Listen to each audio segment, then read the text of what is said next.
Oh, there I am with my little flashing beacon on my head. I just wanted to say something. I just been up, down, left, right. I've been having a really busy time at work, working ridiculous hours, and trying to just get my head down to pay the bills and get my life back on track. And I'm really proud of myself that no matter how tough it gets, I still pick myself up every day and grind. At 51 years old, I'll be 52 this year, and I'm still smashing it, and I'm still pushing hard in my life, doing my best every single day to be the best person I can. And I don't always get it right, and some days I do mess up, and some days I do get a bit angry, and some days I do get a bit upset, but I always rein myself in and dust myself off and pick myself back up.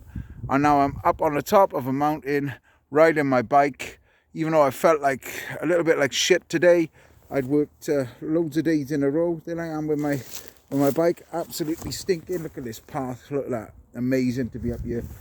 There's my girl carrying me up here, old QB, and she's up here ringing me out on these amazing places. And yes, it cost me a fortune, but every single penny is worth it when I get up here on this mountain.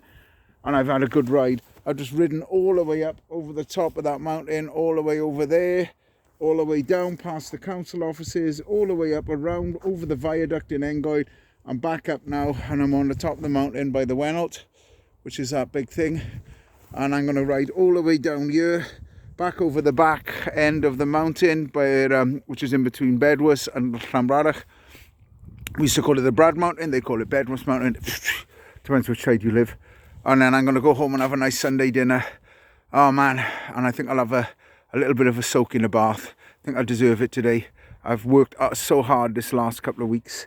Anyway, I just wanted to send love. If you're having a tough time right now, do yourself a favour, pick yourself up. It's worth fighting for. It's worth getting yourself out of bed and trying to do something with your life. Every small step, even if you think, oh, why is it, there's no point in doing that.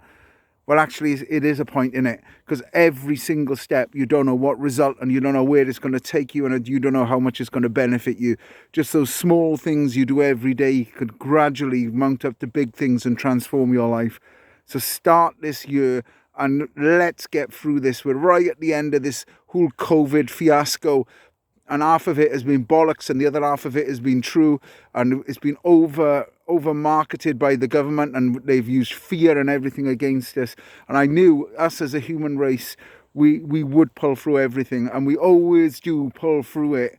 And people who have lost people through COVID, God bless you, and sending love out to you. People who survived it, thank God you're still here. People who've still been affected by it, sending you love. But the bottom line is, the way the government has handled this is so wrong, and we shouldn't be making people criminals if they don't want to have the injection. They're not putting anybody else at risk except for themselves. Everybody, even if you've had the jab, can still catch COVID. You still can catch it. So the injection doesn't stop you from catching it, just stops you from getting the worst effects of it. So if someone decides not to have the jab, that's up to them.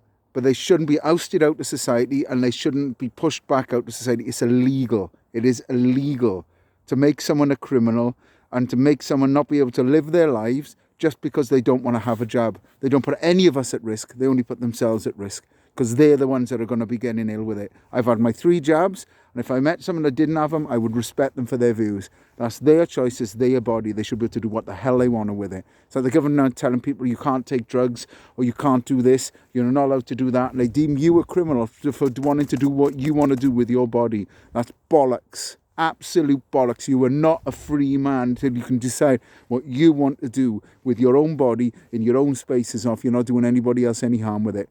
The governments of this world are running a fiasco against us, and if we don't stand up and fight, we are going to constantly take the bullshit. And I've been feeling it in my heart, feeling them trying to stamp down on our freedom, and that's why I've been getting depressed and upset. And I got on my bike and I thought, you know what, bollocks to the world, bollocks to them. I am a free man, and I will do what I want. And that's what we got to say to them. We've had enough of this Boris bullshit and all of the conservative mismanaging our country, and all of the government who had predecessor constantly lying and deceiving us. It's about time we take the power back. Sending love. Bye-bye for now.